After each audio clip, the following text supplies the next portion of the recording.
Hi, good afternoon. I'd like to request everyone to settle down, please. My name is Ned Guseco, and I will be your host for this afternoon. We'd also like to welcome our virtual guests who are joining us via Facebook and Facebook Live and YouTube. To start the program, we would like to invite everyone to please stand up for the invocation.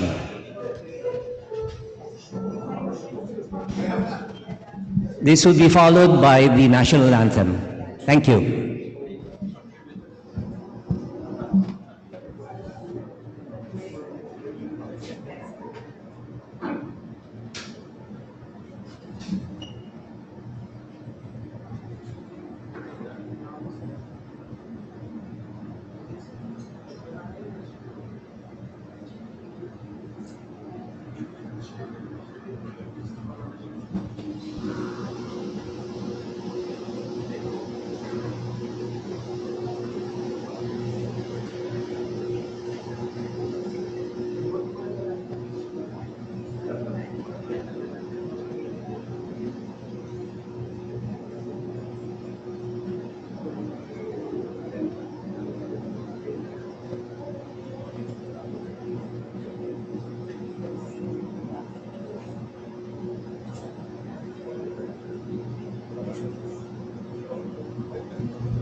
Please join me in prayer.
I call on the Honorable Fred Pascual, Secretary of the Department of Trade and Industry.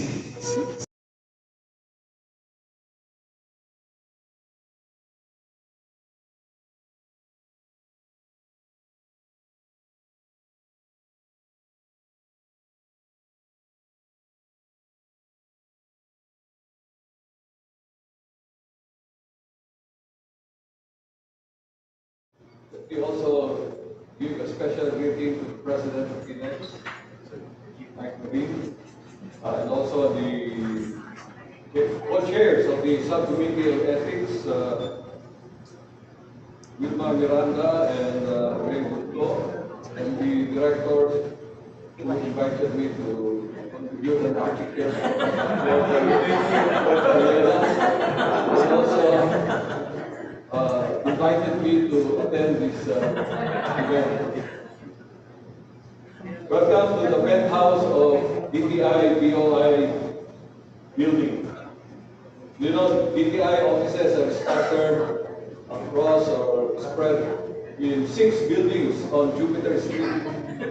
And unfortunately, this is called BOI building.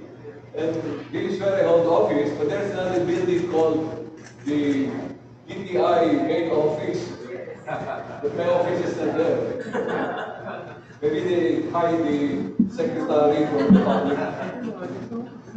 Anyway, I hope my contemporaries with us here today, or this afternoon, didn't find it too challenging to climb 2 flights of stairs.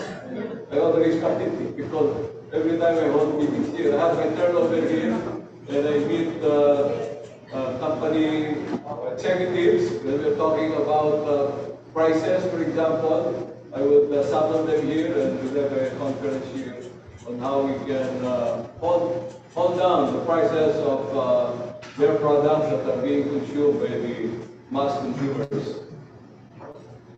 Well, we all know why we're here today. It's to launch the PHINEX second books on ethics, aptly titled Ethics, Enduring or Evolving.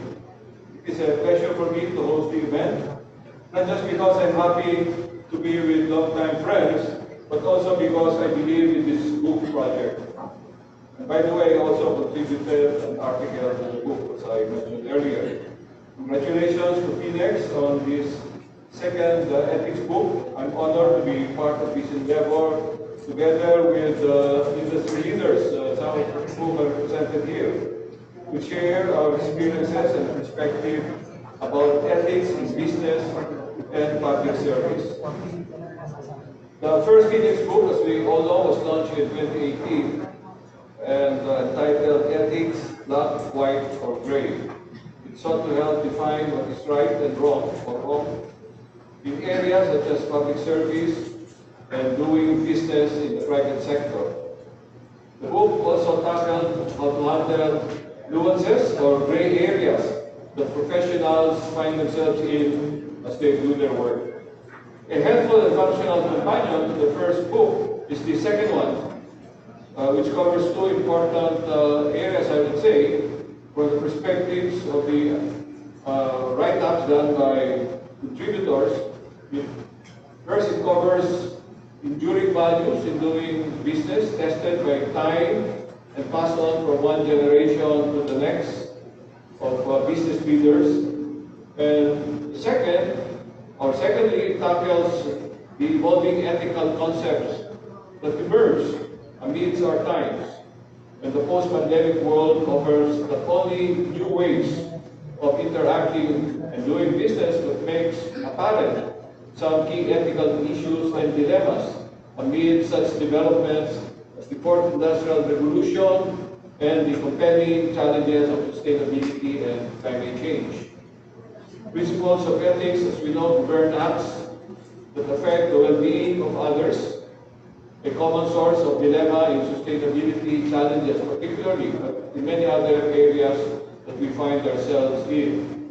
These principles describe what's good or bad, what goals should be pursued, and what actions must be taken.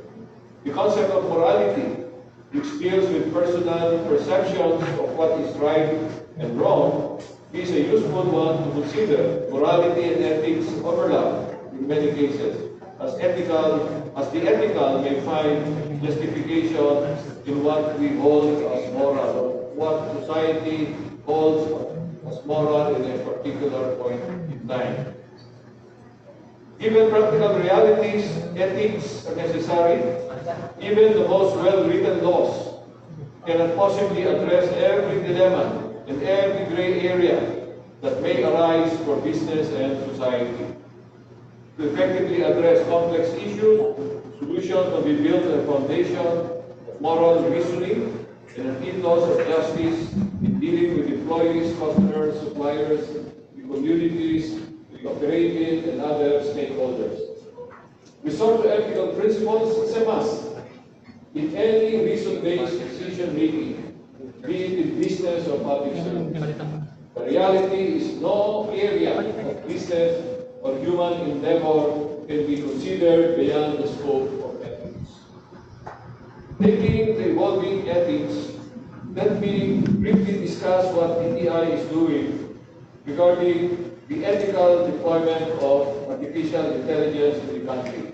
I understand there is one article on artificial intelligence written by Ray Lugo, but I hope we will agree with what you said there, what I'm going to say now.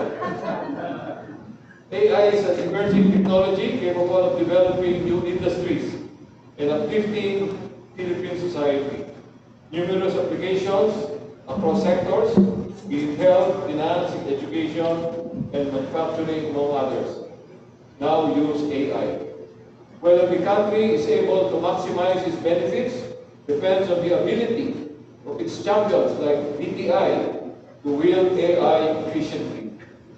Doing so requires governance, a governance framework, an AI governance framework in the deployment of AI in the Philippine society. So DTI, as a proponent of AI application in MSMEs and other businesses in the country, is developing this governance framework guided by the principles of ethics first. As you know, earlier, before I joined the DTI, there has already been a national roadmap for AI developed by DTI. And we've decided also to put up a center for AI research. We've already launched the location in Laguna, in the Union Bank Innovation Hub in San Pedro. Trustworthy AI should be ethical, respecting ethical principles and values, in addition to being lawful and robust. Principle-based frameworks lay out the values that will inform a diverse range of AI systems and AI-augmented practices. The development of an AI governance framework contributes to the country's attempt to become a more innovative, inclusive, and resilient economy. So this is a refrain that we always say in DTI. Developing the Philippine framework for AI governance and determining its scope and limits, we are ensuring that its developers and stakeholders whom we consult must be cognizant of the intended utility and inevitable economic, political, and socio-cultural impact of AI in Philippine society. Jumping out of initial discussions with stakeholders is a concern that such a framework may be used to regulate AI systems and practices prematurely.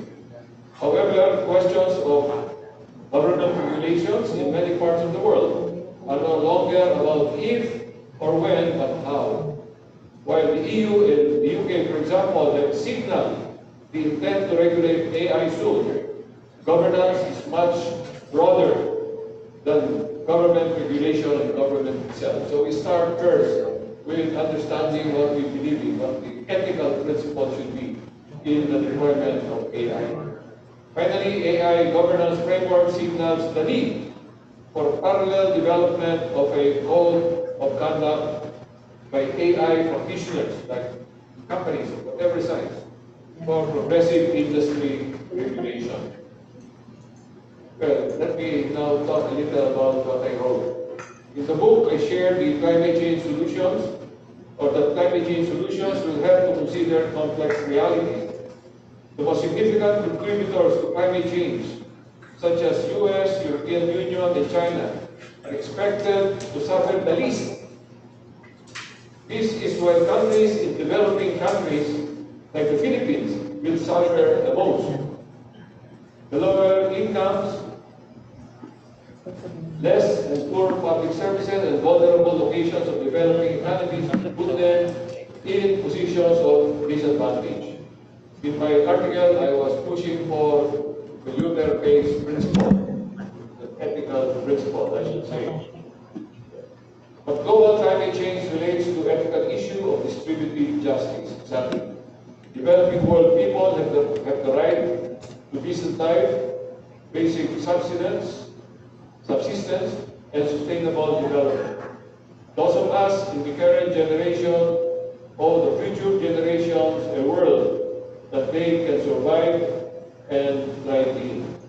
One of the most fundamental challenges in deciding action to global climate change is how to ensure that the world's poor as well as younger generations will not be burdened disproportionately, and that the greater burden for financing, adaptation, and mitigation measures should fall on the shoulders of the rich countries. It is not just governments that have to be involved in global climate change mitigation and adaptation. Businesses and consumers will have to move toward low carbon and renewable energy directions, for example. So those are the points I'd like to share in this not so much welcome remarks, but sharing my thoughts on few selected topics. And congratulations again to PHINEX for this very important project that we in PHINEX have embarked on. And I'd like to say, mabuhay tayong lahat.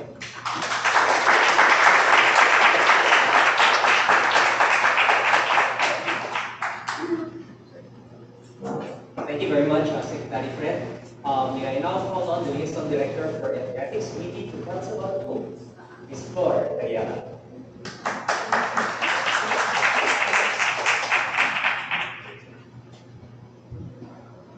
Good afternoon.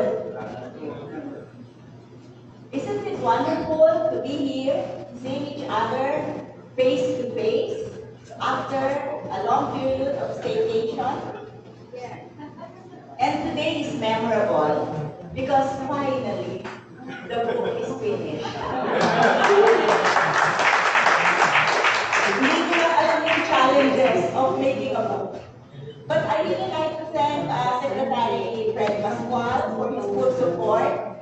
He actually said yes to write an article, but then he was appointed as secretary. So he sent a message, I cannot do it. Remember? And we said, pretty please. Pretty please. And he has an article in the book. And of course, I also like to acknowledge BSP Governor Philip Medalla. The first book was fully supported by BSP. And he also has an article, although it's under the name of BSP. And he has the foreword in the book. So please, hindi kasi sure na darating na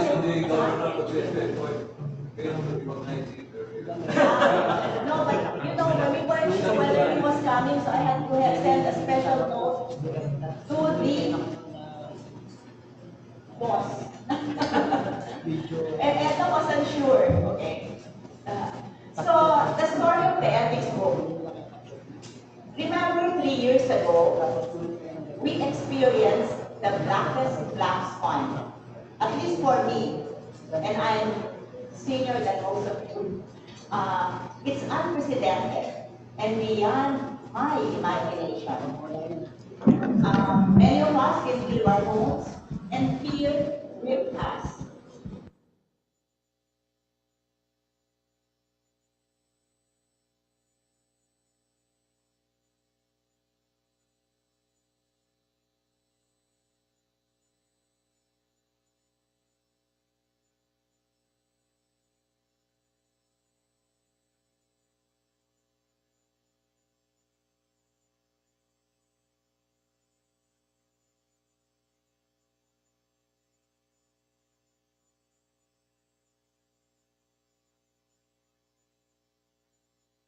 Like online misrepresentation, cyber scams, and even fake news.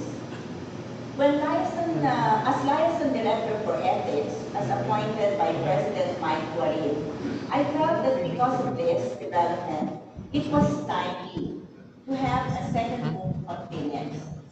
And I am very happy that the PHINEX board was very supportive. Since the book will be the major project of the ethics committee,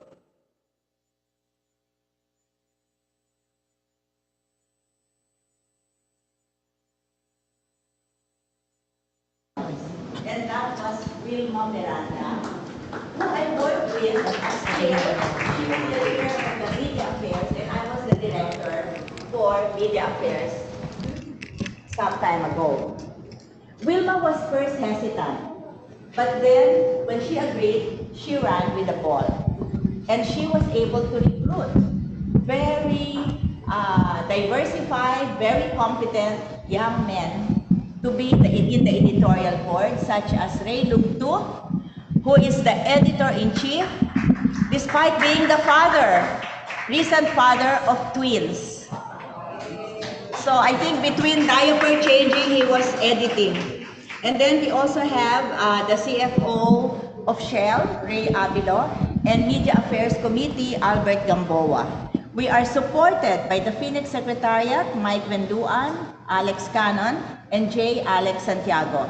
And for all of you writers, to ensure that we don't get into trouble, we got the services of our legal advisor, Attorney Eusebio Ebot Tan. So is ethics enduring or is it evolving? Well, it is black or it is white. It is right or it is wrong. And I hope that with this book, with the insights, the experiences, and the articles written in the book, that all of us will try to do the right thing right all the time, even if no one is looking. And by the way, someone is looking. And we're celebrating his birthday next month. Thank you very much.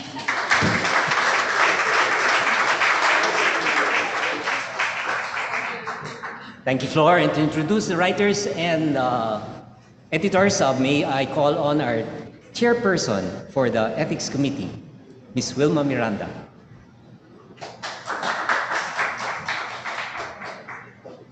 Thank you, Ned. DTI Secretary Fred Pascual, who generously hosts this afternoon event, BSP Governor Philip Medalla, Phoenix members of the Board of Directors led by President Mike Guarin, Liaison Director Flor Tariela, sub-chairs and members of Ethics Committee, fellow writers and Phoenix members, guests, ladies and gentlemen, good afternoon. I will make this introduction portion as short as possible because anyway, you'll be reading my introduction in the book. I would like also to recognize the presence, of course, our liaison director a while ago made a short brief on the book, and also, of course, Ray Lugtu was already recognized. However, two of our other editors, Ray Abilu and Albert Gamboa, are out of the country right now. And of course, we have our editor for legal matters, Attorney Ebot Tan. They will be properly recognized later because they're also one of the writers. So we are glad that some of our writers are here today. I will mention only those who are here, for we have 50 writers, and it will take the whole afternoon to mention them all. As I mention your name, please come in front so that we can have a picture taking later on for all the writers.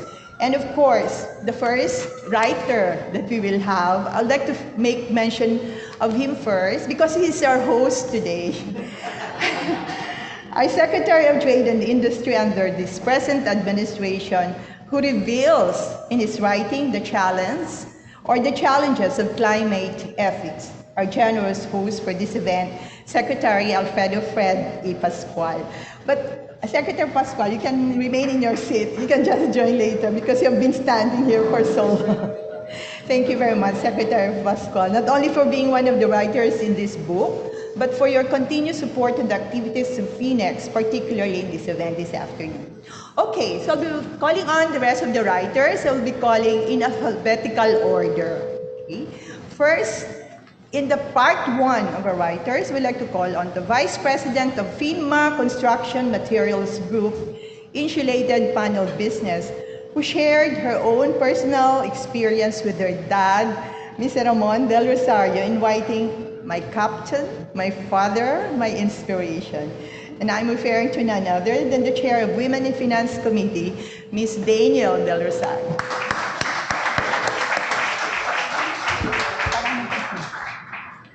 Next is the SGV Chair and Managing Partner who wrote about Mr. Washington Sisip as he tackles his topic on ethics and integrity, the incoming Phoenix President. Congratulations for 2023, Mr. Wilson Tan.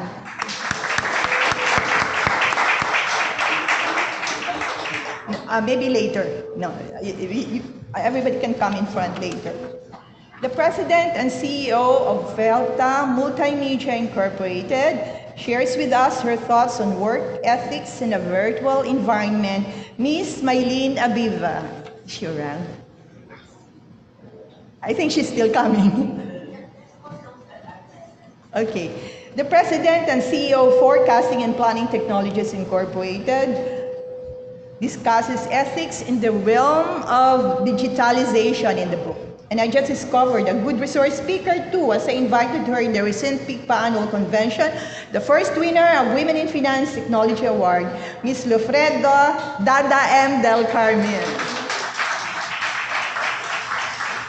The founding and partner and CEO of Du Baladad and Associates explains in her article the topic, Environmental Taxes, the incoming president of the Management Association of the Philippines and a past Phoenix president, Attorney Dick Du Baladad.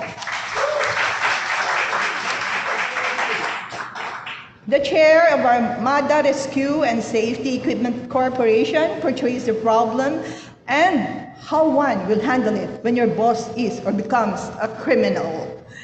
A past Phoenix president, Mr. Edwin Fernandez. Edwin. The president of Bageo Consulting Incorporated and describes how to be diverse, inclusive, and ethical, Ms. Maria Aurora Boots Tina Garcia. The partner for deal advisory of KPMG RG Manabat and Company, the current president of Phoenix, portrays to us the trusted imperative in his writing. Mr. Michael Mike Arcatomy Guarin, our Phoenix president. Former chair of the Securities and Exchange Commission and a private law practitioner and of Council of Accra Law, who updated us on cyber ethics and data privacy, Attorney Teresita J. Herbosa. Sustainability advocate and coffee crusader, who is the co-founder of Eco Store, the country's pioneer organic and natural products retailer, emphasizes ethics of labeling, Ms. Pasita Chitwan. Commissioner of Securities and Exchange Commission enlightens us on the ethical considerations of cryptocurrencies. Mr. Kelvin Lester K. Lee, Commissioner. The founder and CEO of Hungry Workhorse Consulting, Liza Duarte's a global code of ethics for artificial intelligence and ethics in the digital economy, who is also the editor-in-chief of our Volume 2 ethics book, Mr. Reynaldo Lugtu Jr. I'm also mentioned here, anyway, managing partner of Inventor Miranda and Associates. I wrote about, are we really in a world of deception? Next is independent director of AC Energy Corporation, proves that the ECG blueprint, more than a mission, and also the past license director for volume 1 of the ethics book, Ms. Sharissa Baby Nuesa.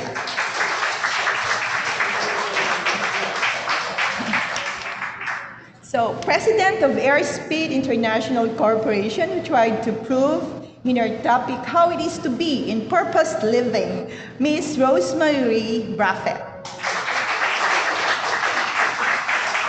And of course, the brain behind this ethics book, the first female chair of the Philippine National Bank, who highlights the art and ethics of saying no, followed by another topic on honesty and communications, License Director of Ethics Committee, Ms. Florencia Flor Tariela. The CEO and President of Opal Portfolio Investments Incorporated, who enlightens us that the future of finance is for every who won. My good friend and gymnast in Fitness First, Ms. Imelda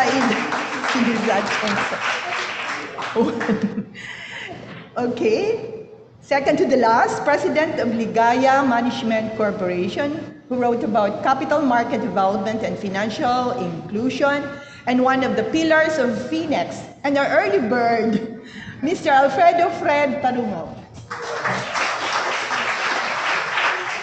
And of course, we have, before I mention the other one, the president of Franklin Financial Consultancy Philippines Incorporated, who tackled the topic election ethics, and a past president of Phoenix, Mr. Frank Isaac.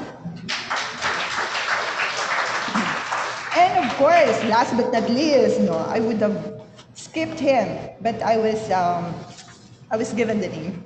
The chair of Waters Philippines and chief innovation strategist of Mansmith and Fielders Incorporated, and the most awarded business educator of the Philippines, who enlightened us on the topic, the dark side of marketing and digitalization. Last but not least, Mr. Josiah Go. Okay. And there's another one who came just now. He's actually the president of IT BPOP, Business Process Association of the Philippines, Mr. Jack Madrid. Okay, did I miss anybody? So Jay de Vidagracia? Okay. Yeah, I haven't seen Jay. Okay, Jay de Vidagracia, my good friend, since LaSalle College days. Okay, Jade is the, anyway, I can find it easily because this is alphabetical order. Partner of PwC is Lalipan and Company, who showed us in her writing sustainability in the evolving role of the CFO, a friend since college, as I said, Miss Mary Jade T. Rojas de Vidagracia. Yeah, I already called Frank. Is Frank Isaac here? Oh, Frank is there. I called. Okay, can we, all the writers on stage, together with BSP Governor Philip Medalla and DTI Secretary Fred Pascual, for a photo of, okay, some maybe should be standing here. Jay, can we please move this cable?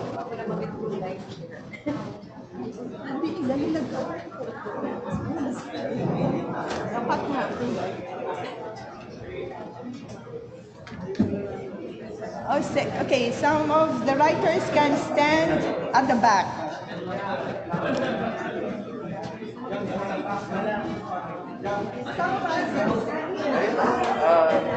Sa back na lang tayo.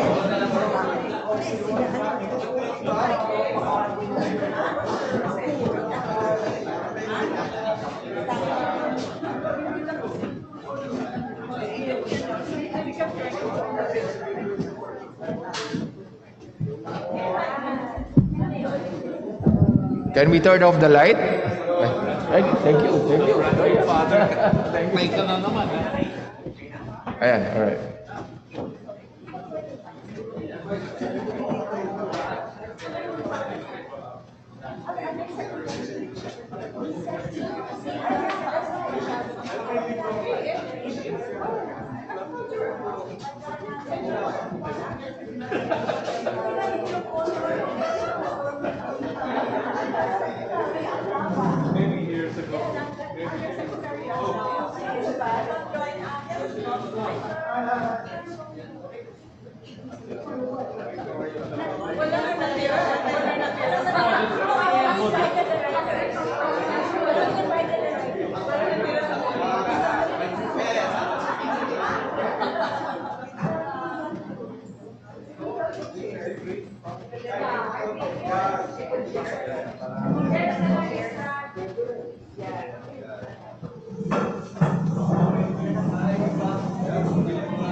Thank you.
Thank you very much. Thank you.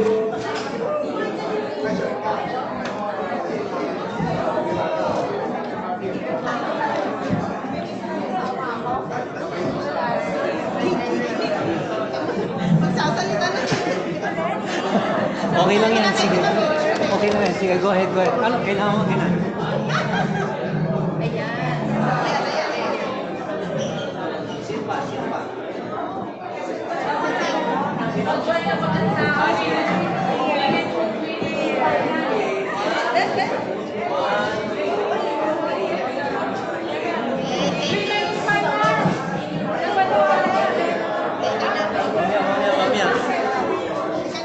And now, ladies and gentlemen, please settle down. We have a special guest. Please settle down.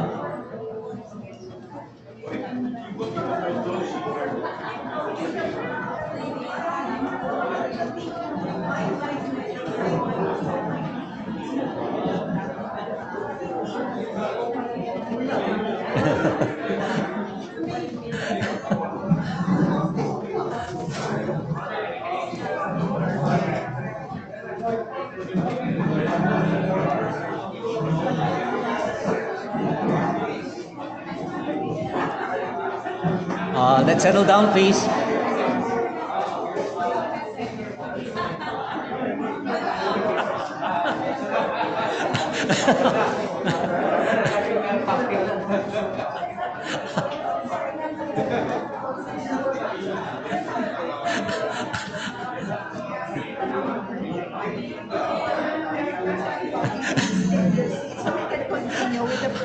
We still have a program. Can we request everyone to please settle down?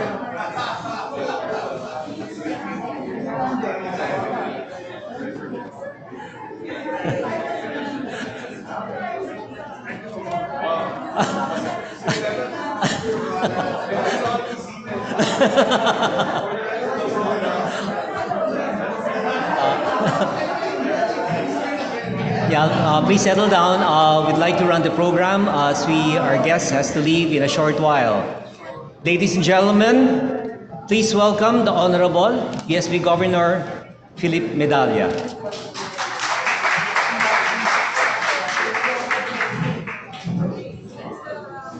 Okay, magandang hapon sa inyo lahat.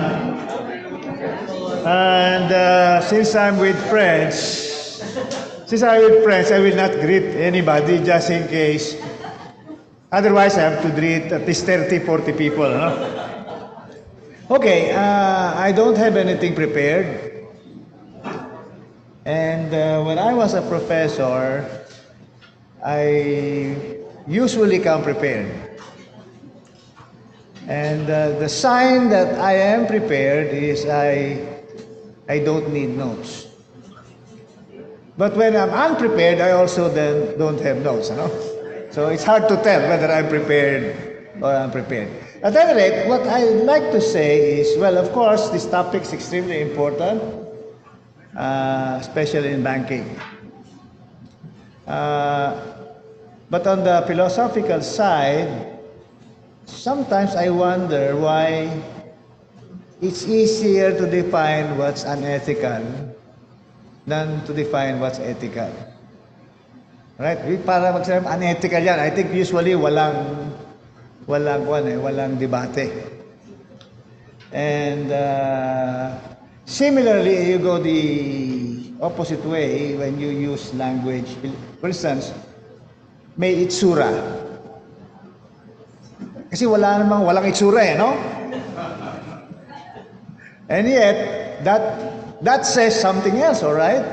That pagka may itsura, you're not exactly saying the prettiest, but it meets a certain standards. In that sense, you can say the same thing about ethical. You know? Parang doon eh. Now, the question that was raised is whether it's enduring or evolving. And always my answer on those things is, whatever the tools, they must evolve with the application. In other words,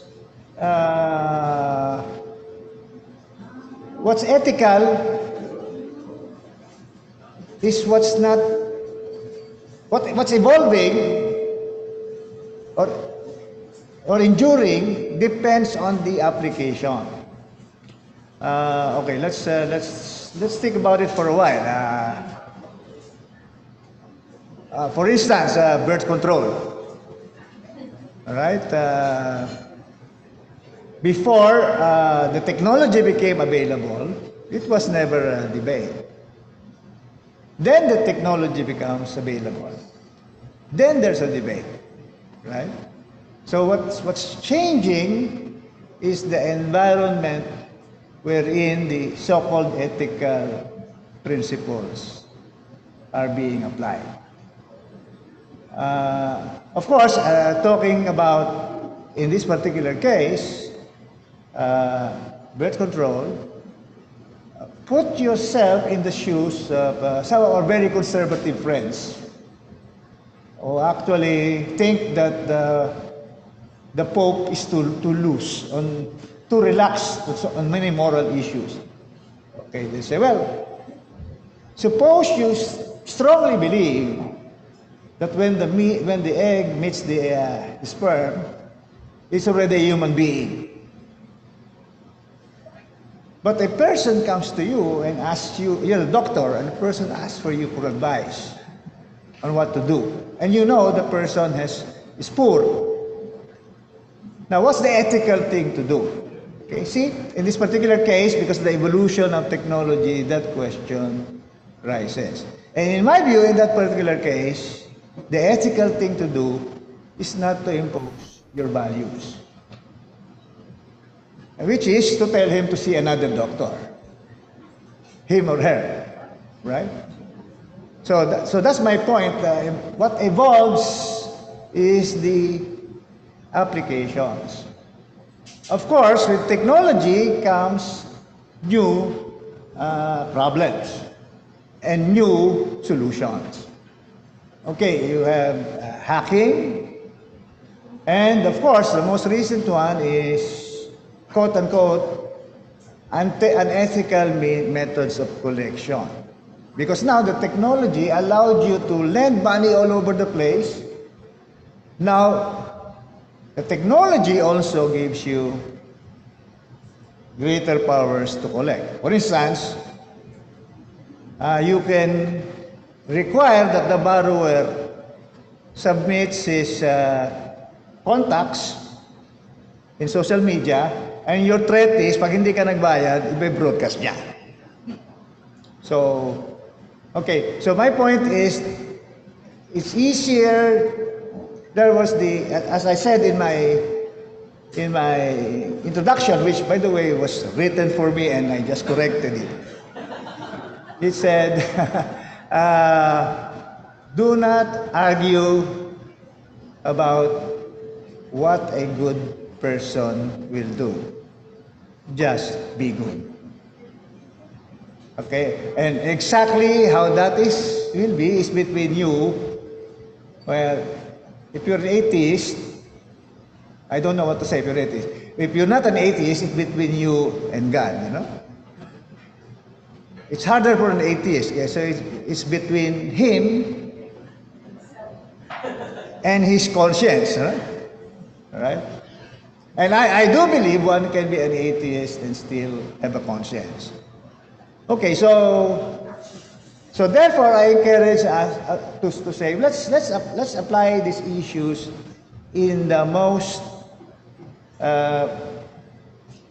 in the things that are closest to the frontiers, the things that new technology has made possible, where the rules are yet unsettled. Okay, because for instance, yung nangutang ka tapos hindi ka nagbayad, unethical ba yun? Ano sagot doon? Hindi, kung wala kang choice na-bankrupt ka di ba? Yeah, kasi of course, nangutang ka pero wala kang intention magbayad. Yeah. Of course, the difficulty with the banker is he cannot tell the difference, no? Pwede na niluto lang niya yung libro niya kaya mukha siyang incapable of paying. By the way, that's unethical, lulutuin mo libro mo, ano? So, I think discussions like, okay, now, suppose you extend this to politics. Unethical ba na magbenta ng boto? Ano sagot niyo? Ha? That's the most common sagot. But if I were a poor Filipino, ang sasabihin ko ganito. Of course, baka may PhD in economics yung poor Filipino. Sabi na, the mere fact na tumatakbo siya for office means something wrong with him. Kasi laki-laki ng gagastos niya, liit-liit ng sweldo niya Okay. So, sino iboboto ko? Since pare-pareho silang walang kwenta, yun na lang nagbigay ng pera. At least mabait siya. Okay, so in that context, then the issue is what happened to the system? Why are good people prevented by the system from running? Okay, so therefore the issues are bigger, which is even harder, which is how do I change the system? Again, this is the unethical answer. I'll do my work, busy earning money, and hope that other people will change it for me. Okay, so the question is, ano ang personal responsibility mo pag may deep, seemingly impossible to change problems of society? Should you be the one to sacrifice because you can use your efforts for something more rewarding, right? Rather than fighting for those things. So those are the hard questions we have to answer as professionals, which is when do I speak up? When do I? Well, to be more precise, what is the time to be passionate about things? You know? By the way, Fred and I are old enough to say when you pass a certain age, it's hard to be passionate about anything. Maybe I'm speaking for myself, not for Fred. But then, I think these are the issues we have to ask for ourselves. The extent to which we can make a difference, no matter how small, and the extent to which we try, rather than say, I got better things to do with my time. Okay? So maraming salamat for letting me speak. I think this is a good endeavor. Continue doing it.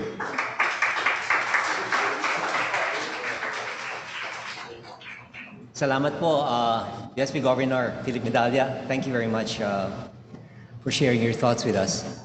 Next part of the program, we would like to introduce two speakers who will be sharing industry captains, their stories about industry captains. And to introduce them, I would like to call our Editor-in-Chief, Mr. Ray Lugtu. Wow, it's great to see everyone here, most of the writers. So thank you for participating here. Now, we invited two writers to share their commentaries on the book and also their experience in writing for the industry captain. Now, first, I will call on the Vice President of FINMA Construction Materials Group and Insulated Panel Business, who wrote about her dad and industry captain, Mr. Ramon R. Del Rosario Jr. So, Ms. Danielle Del Rosario. And then she will be, yes? And then she will be followed by the Chair and Managing Partner of SGV and Company, Mr. Wilson Tan, who wrote about industry captain Washington Sisip. So, Danielle, you may take the stage.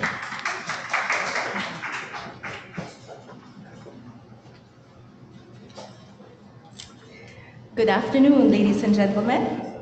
Honorable Secretary Fred Pascual, BSP Secretary Philip Medalla, Undersecretaries of the Department of Trade and Industry, Phoenix President Mr. Michael Garin, and board members of Phoenix, our co-chairs of the Ethics Committee, Wilma Miranda, Ray Lugtu, and our Liaison Director, Flor Tariela, Ethics Committee chairpersons and members, my very esteemed colleagues, guests, friends, a pleasant afternoon to you all. So when I was asked to write for the second ethics book on industry captains, I immediately said yes. And only after did I realize the challenge that I gave myself. I was tasked to write about someone very close to me, someone who I looked up to all my life, and also someone who has really made quite a name for himself in all the different social and professional circles he has become part of.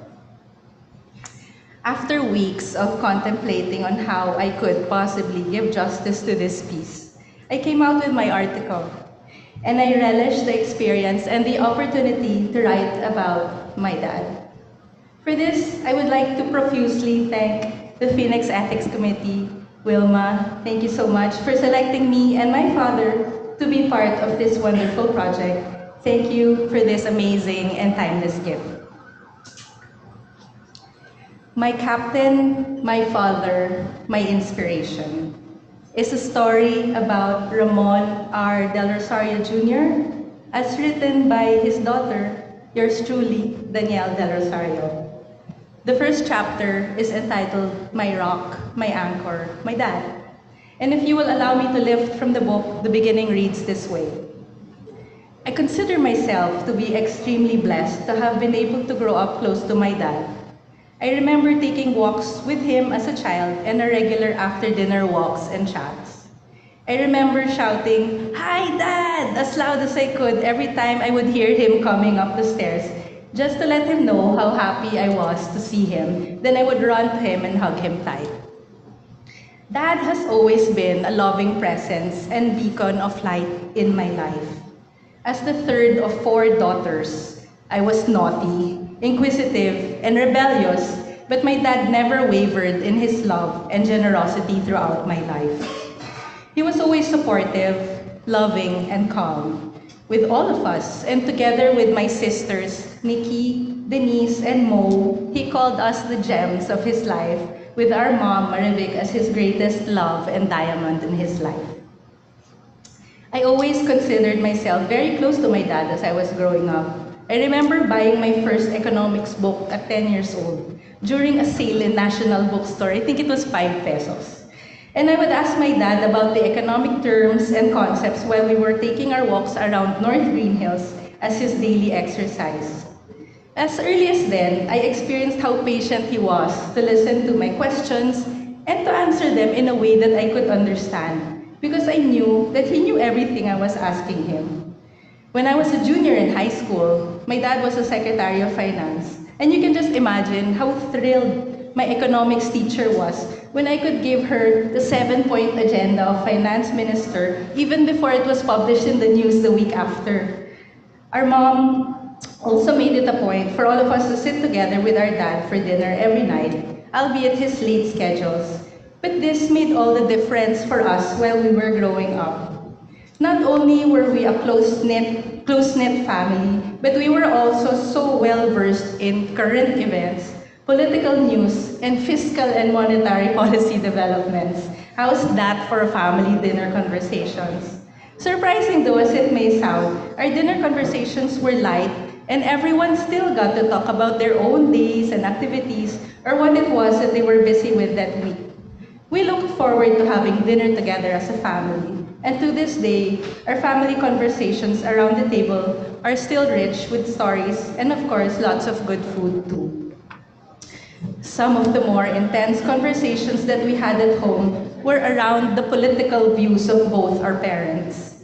In the early to mid-80s, we would watch our parents gear up for protest rallies. Only later in life did I realize the magnitude of events that were happening around that era.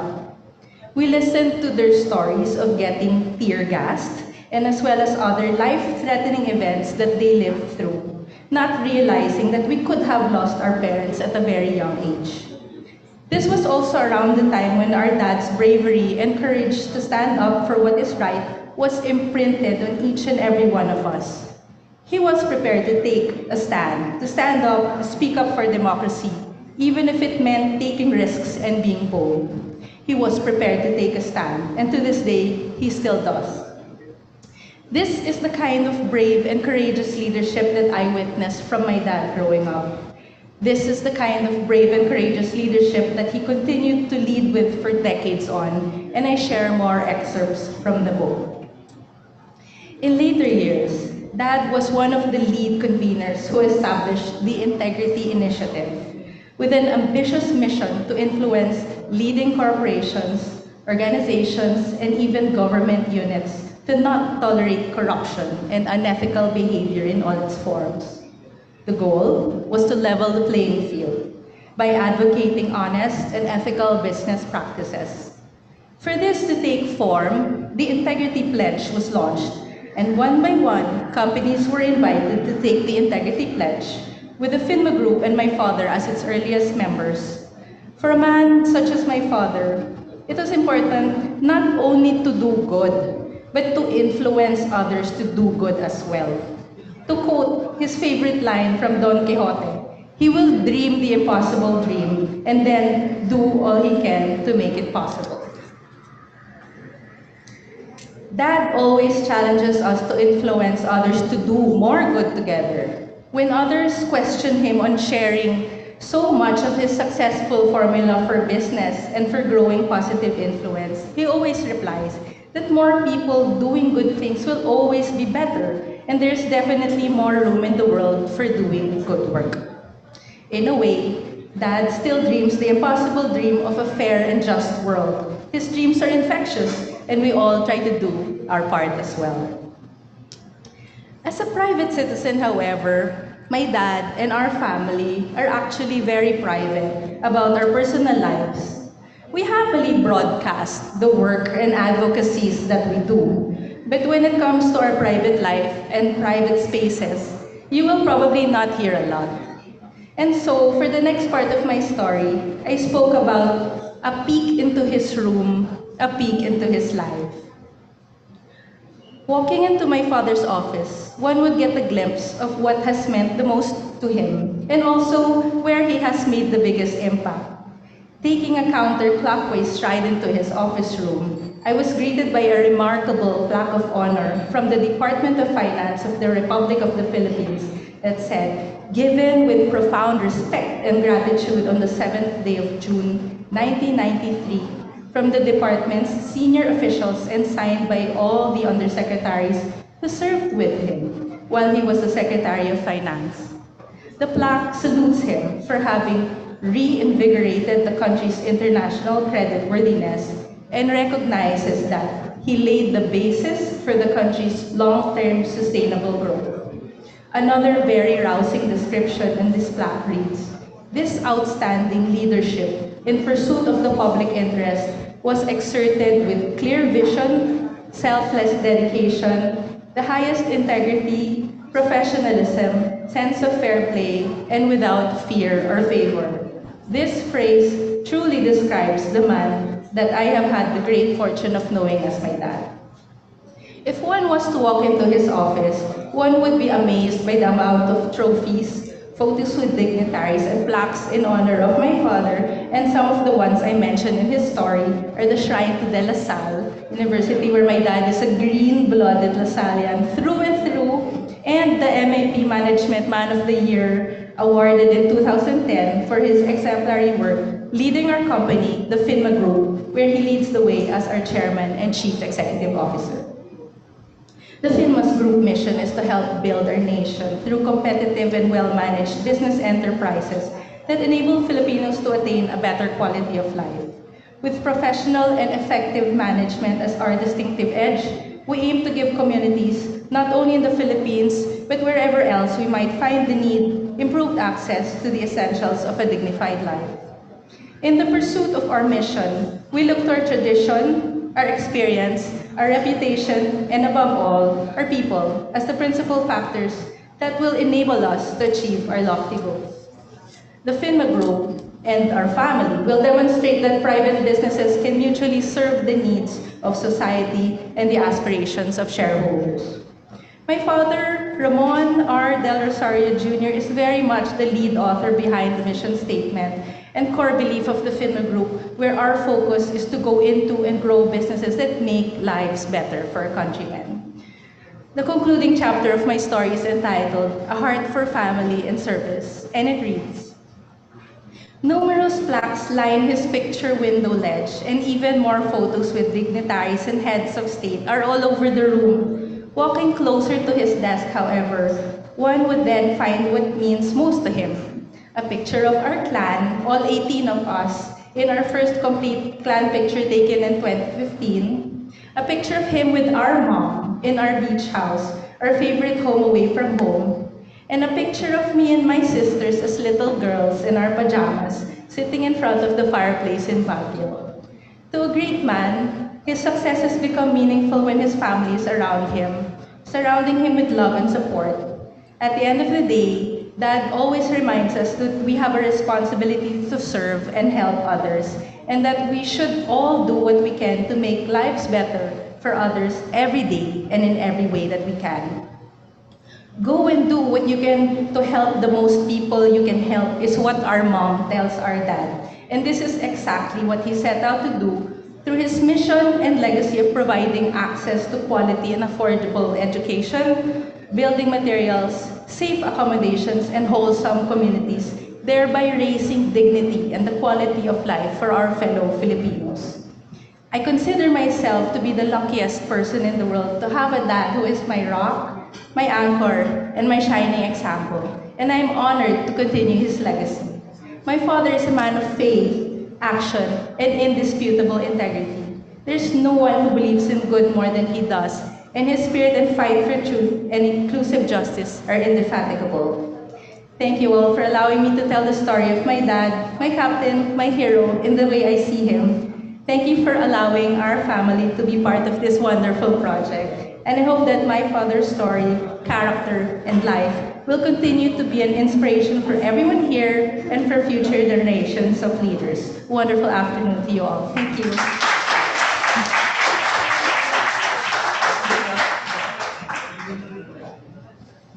Thanks a lot, Daniel. May we now call on the Phoenix Treasurer, Mr. Wilson Tan.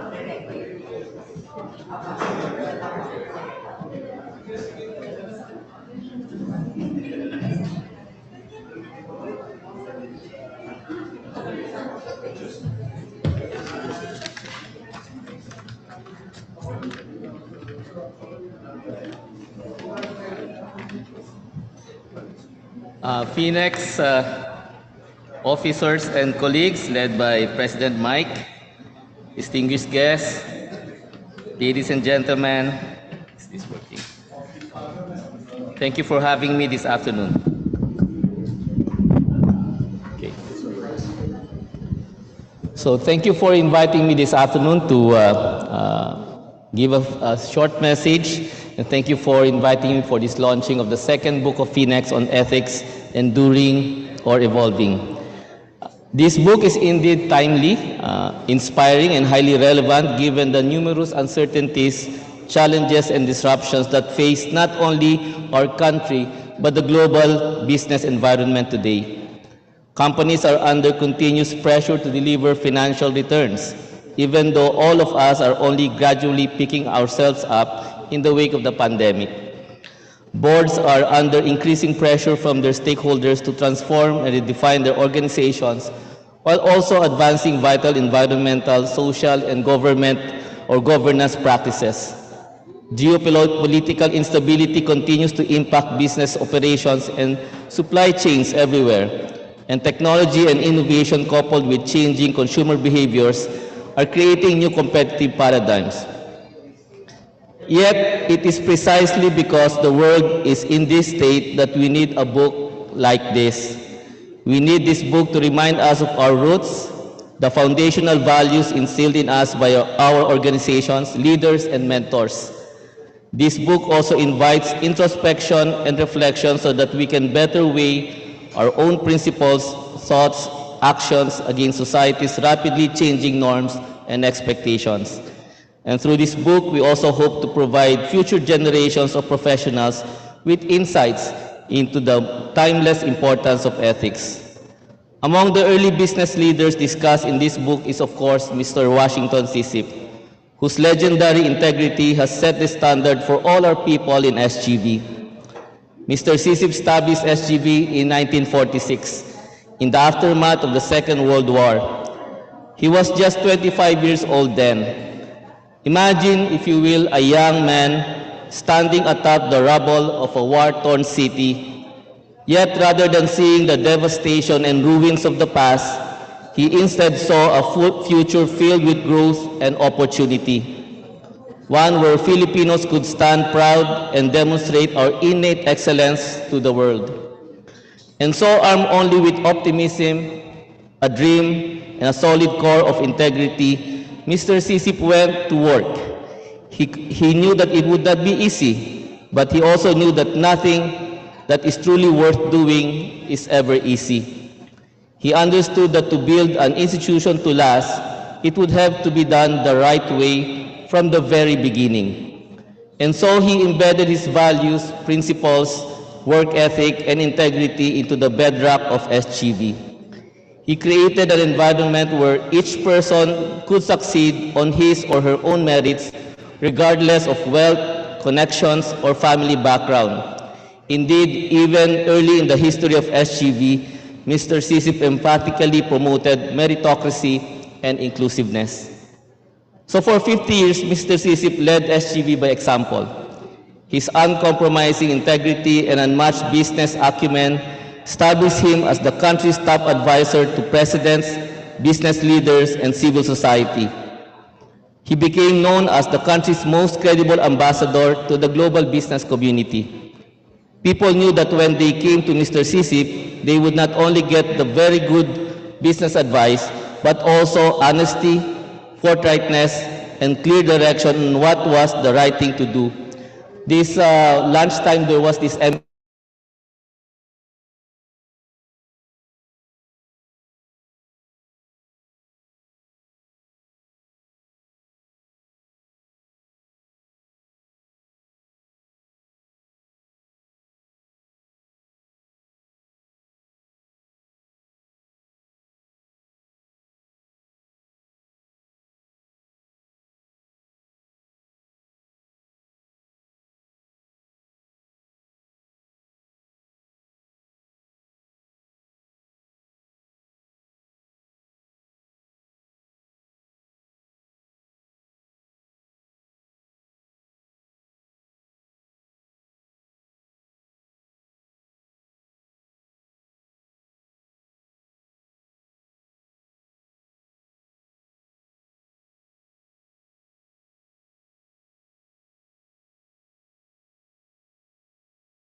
the grandfather of Daniel. Okay, we did not, talk to each other. He mentioned that Mr. Sisip had to decline several clients who could not meet Mr. Sisip's ethical standards, even if this seemed counterproductive to a startup business. As Ambassador Del Rosario succinctly puts it, Mr. Sisip epitomizes what is correct, what is true, what is honest, and what is selfless. By all accounts, and through my own personal interaction with him, Mr. Sisip was very strict and demanding, but always fair. One time I was passing by his office, kasi while he was in SGV, he still had this office, but he's paying for the rent. Obviously, we cannot because of conflict of interest. So that portion of his office, he pays for that. He paid for that. So he had this habit sometimes of reading newspapers, not in his room, but beside his secretary. So I was passing by, and of course, I have to greet him, di ba? Mr. Sisip, good morning. And then he looked at me and said, Wilson, how is our favorite client? He was referring to a young entrepreneur who was at that time, for some reason, he would spend time, would invite that young entrepreneur in his room and spend hours, no? So I began telling him, sir, we're a bit delayed because so and so. And then he looked at me and said, Wilson, step on the gas. So here you are, a 96-year-old telling me, Wilson, step on the gas. So when he insisted that our people be at work promptly at 8 a.m., he would be there at 7:30. And he would be there early and even during weekends. No? And when he insisted that we should pay our taxes properly, you can be sure that he had already done that. Mr. Sisip's integrity was perhaps matched only by his deep and abiding love for our country and our people, although he got his dual citizenship late in his life. No? But perhaps if we think about it, this is no surprise. In many ways, integrity and patriotism go hand in hand after all. If we love something, we always strive to do the right thing by it. And we can see this truth in the great many contributions of Mr. Sisip that he did for the country and the people. When I was reflecting on my message for today, I was struck by the parallelism in Mr. Sisip's life story. Mr. Sisip started to build his dream in the aftermath of the greatest war that the world had ever seen. That's World War II. Undaunted by the enormity of the task, he rolled up his sleeves and got to work, always with a personal commitment to behave ethically in accordance with the deep core of integrity within him. Today, all of us live in the aftermath of the greatest health crisis the world has ever seen. And like him, we have the opportunity to rebuild sustainably and stronger than ever before if and only if we hold fast to our integrity and ensure that all our words, thoughts, and actions are always right, proper, and ethical. So again, thank you all for having me today, and I hope that through the stories, examples, insights published in this book, we will all learn from the wisdom, experiences of our past and current business leaders about how each of us can do our part to help create an even more ethical, equitable, and sustainable future for our country. Thank you.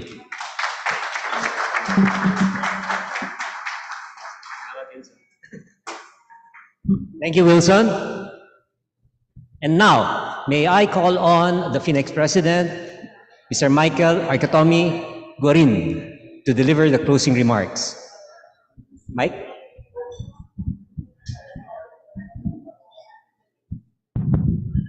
Thank you, Ned. Good afternoon, everyone. To our host, the Department of Trade and Industry, thank you for accommodating us this afternoon. To Secretary Pascual, who was here earlier, as well as his USEC and all of the personnel of the DTI who are here, thank you for working hard.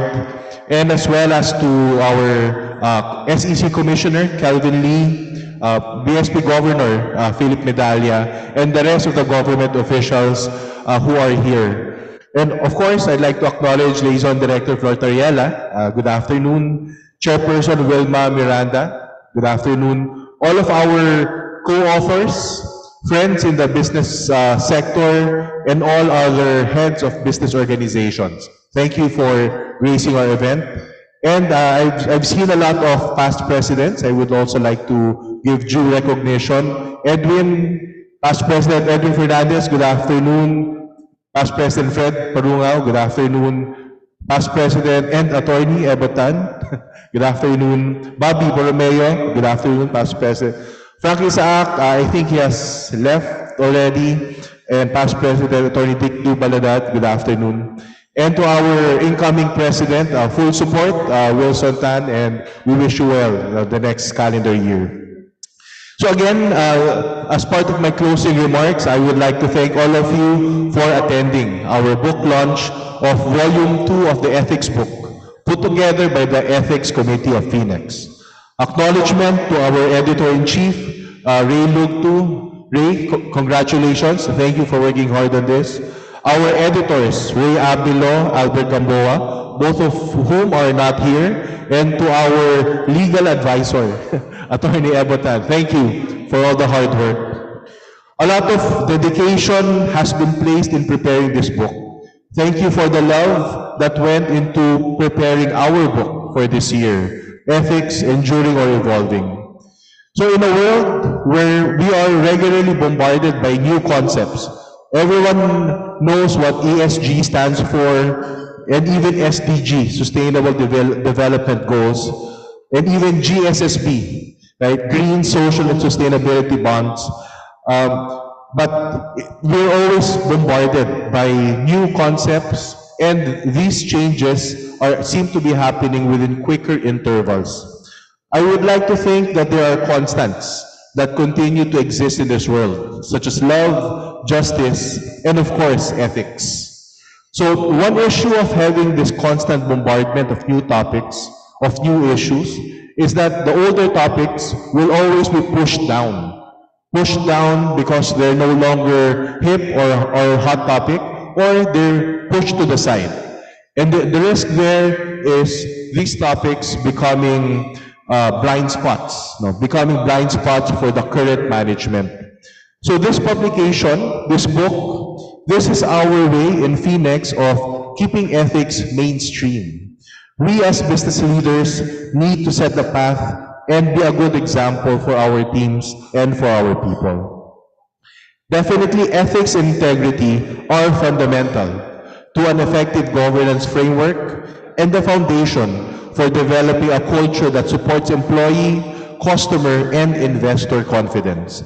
Let's remember that despite proper compliance, even if we have 100% compliance, within an ever-growing set of rules and regulations, if the ethics and integrity are absent, it will never be enough.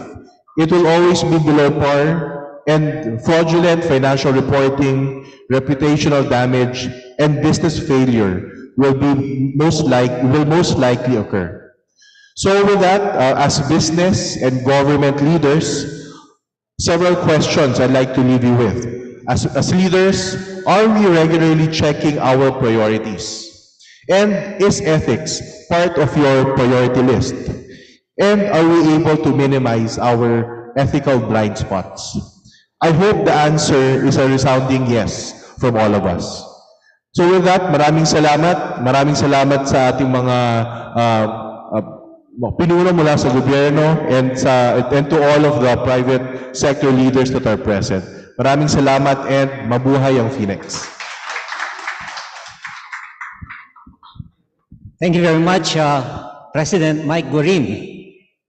That ends our program for this afternoon, and I'd like to thank you all for joining us. Please join us for merienda before you leave. Thank you all. Goodbye. Galing, always. Good. Thank you. Thank you.